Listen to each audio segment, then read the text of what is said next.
School കലോത്സവത്തിന്റെ കലവറ വിശേഷങ്ങൾ തേടിയുള്ള ഒരു യാത്രയിലൂടെയാണ് നമ്മൾ ഇപ്പോൾ കടന്നു പോകുന്നത്.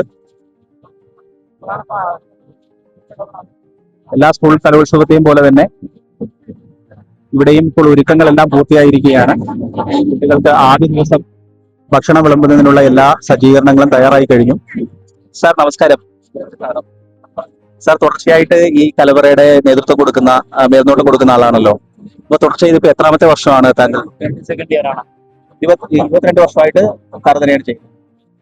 ഈ വർഷം എന്തെങ്കിലും പ്രത്യേകതകളായിട്ട് തോന്നിയിട്ടുണ്ടോ? കഴിഞ്ഞ വർഷം കുറച്ച് വിഭവങ്ങളെ ചൊല്ലി കുറച്ച് പ്രശ്നങ്ങളും കാര്യങ്ങളൊക്കെ ഉണ്ടായിരുന്നു. അത് കഴിഞ്ഞ വർഷം ആയിരുന്നില്ല, 23-ലായിരുന്നു. 2023 കുഴപ്പമൊന്നുമില്ല, നന്നായിട്ട് പോകും. അതായത് കലോത്സവ വേദിയിൽ എന്താ പറയുക, നോൺ വെജ് ഭക്ഷണങ്ങളും കൂടി ഉൾപ്പെടുത്തണം എന്നുള്ള ഒരു കാര്യങ്ങളൊക്കെ ആയിരുന്നു.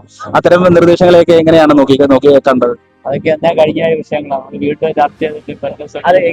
എങ്കിലും ഇത്രയും വർഷം ഈ കലവറയുടെ മേൽനോട്ടം കൊടുക്കുന്ന ആളെന്ന നിലയിൽ ആ ഒരു നിർദ്ദേശത്തിനെ എങ്ങനെയാണ് കാണുന്നത്? അതാ പറയാം, നമ്മൾ തീർന്ന വിഷയങ്ങളാണ്. വീട്ടിൽ അതിനെ കുറിച്ച് ചർച്ച ചെയ്യാൻ ആഗ്രഹിക്കുന്നില്ല.